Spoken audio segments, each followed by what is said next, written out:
Welcome back. The Sport International Basketball Channel series, The Blueprint About Playing Basketball Overseas. In this video, I will explain you the players' market and what impacts your opportunities. The players' market is a composition of companies, institutions, procedures, and social relations in which players are offered and clubs make their selection.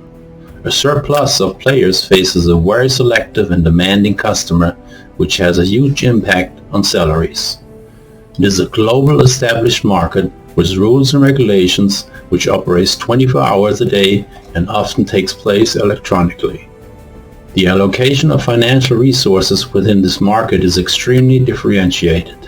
Arrangements are sometimes conducted spontaneously or could take several weeks. Let me introduce you to this market by showing you how many openings will be available for US players. The numbers are based on experience, calculations, and available surveys. To ease the demonstration, they are rounded. The main goal is to give you a general, realistic, overall picture what to expect. Let's start at the top. The limited 450 jobs in the NBA do not enable all very good basketball players to contract with an NBA franchise. Another limiting factor is that only 60 get drafted each year. Out of those, 10 to 15 players have a non-US citizenship. Not every NBA contract is for a complete season. Another situation needs to be considered. For example, you outplay a player who was on the team the previous year. His contract is already guaranteed for the upcoming season. So the team you're in camp with has to make a decision to pay one player or two. They need to consider the salary cap and that they would have a player on the roster who does not play. The difference between you and the incumbent player probably will not be extraordinary. This will result in a quick business decision. Keep the incumbent under contract. All these facts start the hope and disappointment cycle and ends with solid players not getting an offer or get cut from the NBA teams. At this point, you missed out on the NBA, and now the best overseas offers are gone, taken by players who decided in the summer that they were not going to go after an NBA roster spot. Let's go back in time to the day after the draft night. After all the glamour, excitement, cheers, and entertainment, somewhere around 1,440 of college athletes remained to either compete overseas or move to the career they prepared for in college or hope to get recruited by a G League team. By hoping on a G League employment, you are essentially betting on yourself in the chance that you will be one to hit that NBA contract lottery. In my video timing, I explained the situation. If you only focus on G League contracts and you don't get them, at this point most of the best overseas options are taken and you lost the season. Also, the selection conditions are already extreme. They are increasing every year as not only more international players become eligible, but also the number of stronger, bigger, faster, better skilled players turning professional before their senior year increases. Next is the Fiba market. There are 6,254 foreign male and female players transferred from one country to another during the 2020-21 season, counting players who are aged 18 and over, both professional and amateurs. There are 2,100 male foreign players in the top 16 leagues. 10,016 of them have a USA citizenship. There has been a big decrease regarding international transfer, the lowest since the 2014-15 season. The 2020-21 season was deeply impacted by the pandemic. The USA remained the biggest exporter. However, less players moved aboard as evidenced by 1,861 exports in the 2018-19 season compared to only 1,488 during the 2020-21 season. There are 213 countries which have a FIBA basketball federation. About 100 of them have at least one male semi-professional league or a few professional teams. In a few countries, there are male professional players up to the 5th league. There are more details in my video, Leagues. If you add up all the numbers, you come to a roughly amount of 23,000 professional basketball players in the world. 30% of them are actually semi-professional. According to Fiba statistics, there is a turnover rate of 30% each year, which results in 6,900 openings every year.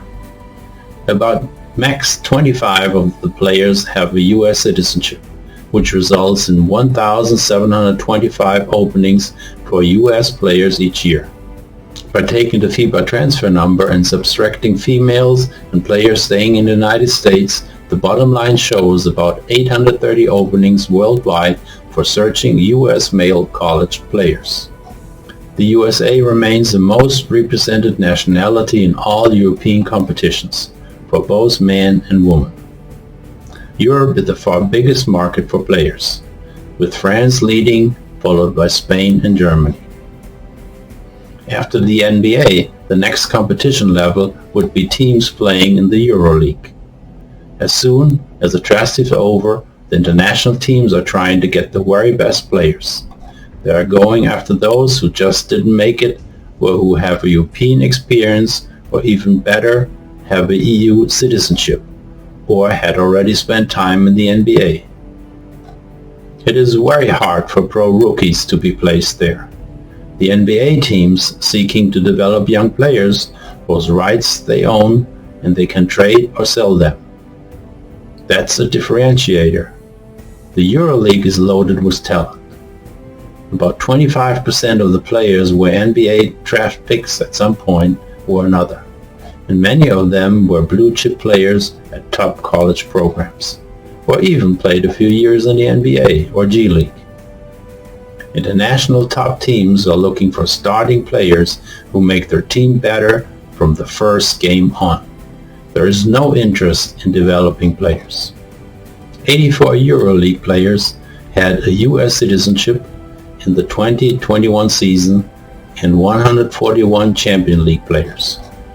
The Champion League is the next level after the EuroLeague. The average age in both leagues was 29 years old. This also shows you that the majority number of players are not coming directly from college. Let me name the top 16 leagues according to FIBA. The map shows you the countries. ACB, BTB, LNB, BBL, Super League, LBA, Super League, ABA, CBA, Basket League, NBL, Euro Million, La Liga, B-League, NBB, and NAGA Basket Liga. I will cover all details about these and all other pro leagues in my video Leagues. Not all of the best, the top 100 college players, will end up in the NBA or EuroLeague or at a Champion League team. Some have to start in one of the top leagues, but not in one of the top clubs. At this point, I need to add to all the obstacles and limited positions in the top leagues, which I mentioned already, all international pro leagues have player restrictions that can prevent you from getting a foot in the door in the first place. The teams have a certain number of international players who they can hire and play on the court. Let's take a quick look at the top 16 leagues. The listing is in alphabetical order. 245 of the best teams employ 1,046 North American players. On the average, the teams have less than 5 US players on their roster. The Adriatic League and Argentina League allow a lot more, but actually have only 3.4 and 1.6 US players on their roster. One of the biggest limitations for foreigners are the citizenship and local player rules. I will cover the significance of your citizenship and what it means to be a local or European Union or Cotonou player in one of my next videos. To understand the recruiting procedure, I need to add a few comments about the evaluation process. College players primarily get scouted through internet tools during the season and sometimes rely on recommendations from agents and their coaches. Part of the evaluation is whether the player's skill set likely translates to the European game. The style of play matters also in Latin America and Middle East, where the one-on-one is a dominating play. In Europe, the team play is preferred. In Asia, it is in between. This has an impact on what you should have on your CV and highlight video to be prepared for comparison of your stats by coaches out of different regions in the world. To take the sole evaluation of your basketball skills as a basis will very often lead to the fact that you will have the wrong assumption that you can easily keep up in the League XY, and therefore get without much effort a contract. This is not the case. In addition to the restrictions I just mentioned, you will have to guard experienced players and younger players who have been playing professionally in Europe since they were 16 years old.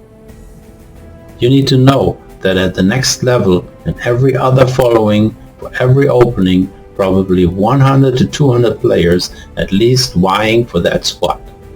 It is an incredible competition, so you have to have something that separates you. Your status being an All-American selection, to Defensive Player of the Year, to all-time leading scorer will distinguish you from your competitors. Up to this level, you can make a few $1,000s each month. More details in my video, Salaries. What I described so far in context with regulations and competition continues down to the lowest semi-pro level. The number of openings per team decreases and the number of potential players increases. The expectation of these teams are very high and not in relation with the salary they offer. They know that you have no other choice if you want to play at the pro, and the market is flooded with great players. You have a chance to make a lot of money, but it might take you a few years after college to get there. It's an uphill battle in which many don't get their turn.